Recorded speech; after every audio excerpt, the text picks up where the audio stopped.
గ్రామీణ ప్రాంతం నుంచి ఢిల్లీ దాకా మొత్తం బీసీ రిజర్వేషన్ గురించి ఈ రాష్ట్రంలో కానీ దేశంలో చర్చ కొనసాగుతా ఉంది. ఈ దేశంలో బీసీలకు వచ్చే మాదిరికి రిజర్వేషన్లు విద్య ఉద్యోగ రాజకీయ రంగంలో ఇవ్వమంటే సుప్రీంకోర్టులో తీర్పు ఉందనో లేదంటే రాజ్యాంగంలో లేదనో ఈ దేశ పాలకులు బీసీలకు మోసం చేస్తా ఉన్నారు. ఈ దేశంలో బీసీలు డెవలప్మెంట్ కాకుండా ఈ దేశం డెవలప్మెంట్ కాదు.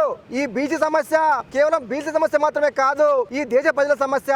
కాబట్టి దేశంలో ఉన్నటువంటి ప్రతి రాజకీయ పార్టీ స్పష్టంగా బీసీల పక్షం ఉండరా తేల్చుకోమని చెప్పేసి యూనివర్సిటీగా మేము ఇవాళ అడుగుతా ఉన్నాం. అదే విధంగా ఇవాళ బీసీల ఓట్లు మీకు కావాలి, బీసీలు జెండాలు మోయాలి, బీసీలు మీకు లీడర్లు కావడానికి క్యాడర్ గా మేము పనిచేయాలి. కానీ స్థానిక సంస్థలు కేవలం ఎంపీటీసీ, సర్పంచ్, జెడ్పీటీసీ, మున్సిపల్ ఎన్నికల్లో బీసీలకు జనాభా 50 పైగా ఉంటే కేవలం 42% ఇస్తామంటే మాత్రమే ఈ రాష్ట్రంలో ఉండబడే అగ్రవర్ణాలు వ్యతిరేకిస్తా ఉన్నారు. బీసీ రిజర్వేషన్ వ్యతిరేకించే వ్యక్తి ఎవడైనా, సంస్థ ఏదైనా, పార్టీ ఏదైనా వీళ్ళంతా దేశద్రోహులు అని చెప్పేసి ఇవాళ ఓయుగా మేము అభిప్రాయపడతా ఉన్నాం. ఎందుకు 75 ఏళ్ల స్వతంత్ర భారతదేశంలో రాజ్యాంగం అమల్లోకి వచ్చేటువంటి ఈ దేశంలో ఇంకా బీసీలకు సర్పంచ్, ఎంపీటీసీ, జెడ్పీటీసీ ఎన్నికలకు అవకాశం ఇచ్చే కాడే మీరు ఎందుకు కుట్రలు చేసి వాళ్ళ కోర్టులో కేసులు వేస్తున్నారని చెప్పేసి అగ్రవర్ణాలకు ప్రశ్నిస్తా ఉన్నాం. అగ్రవర్ణాలకు కూడా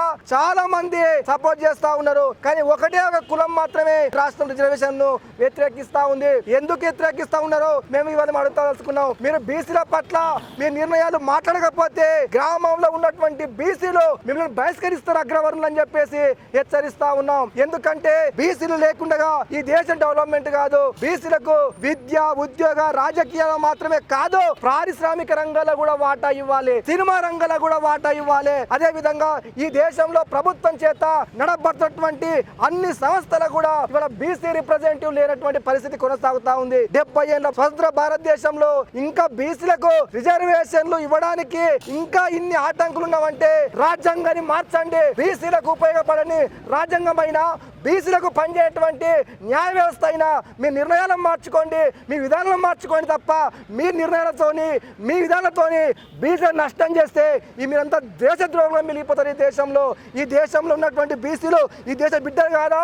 ఈ బీసీలకు అవకాశం ఇవ్వడానికి ఎందుకు ఇవాళ రాజకీయ పార్టీలన్నీ కూడా మెతక అవలంబిస్తా ఉన్నాయి. వీలైతే రాజ్యాంగ సవరణ చేయండి, రాజ్యాంగాన్ని సవరించి బీసీలకు జనాభా తమాషా ప్రకారం 50, 52, 56 దేశం మొత్తం లెక్కలు తీసిన తర్వాత దేశవ్యాప్తంగా కూడా బీసీలకు రిజర్వేషన్లు ఇవ్వాలి, విద్యా రంగంలో ఇవ్వాలి, ఉద్యోగాల్లో ఇవ్వాలి, పారిశ్రామిక రంగాల్లో కూడా ఇవ్వాలి. కేవలం ఈ దేశంలో సంపద అంతా కొద్ది మంది చేతిలో ఉంటుంది. ఈ దేశంలో కుమ్మరి, మంగలి, వడ్రంగి, యాదవ కులాల పేరుతో ట్యాక్సులు మేం కడతా ఉంటే వ్యాపారాలు మీరు చేస్తారా? ఇది ఎంత వరకు చెల్లుబాటు కాదు, ఇకపై చెల్లదు. రాజ్యాంగ బద్దంగా ఏ పార్టీ అయినా బీసీలకు హక్కులు కల్పించకపోతే ఆ పార్టీలకు మలమూత్రంతో దాడి చేస్తారు. ఆ రాజకీయ పార్టీలకు ఎన్నికలు ఓటు వేయకుండా బీసీలు తరిమి కొడతారు. తస్మా జాగ్రత్త అని చెప్పేసి ఓయూ కేంద్రంగా హెచ్చరిస్తా ఉన్నాం.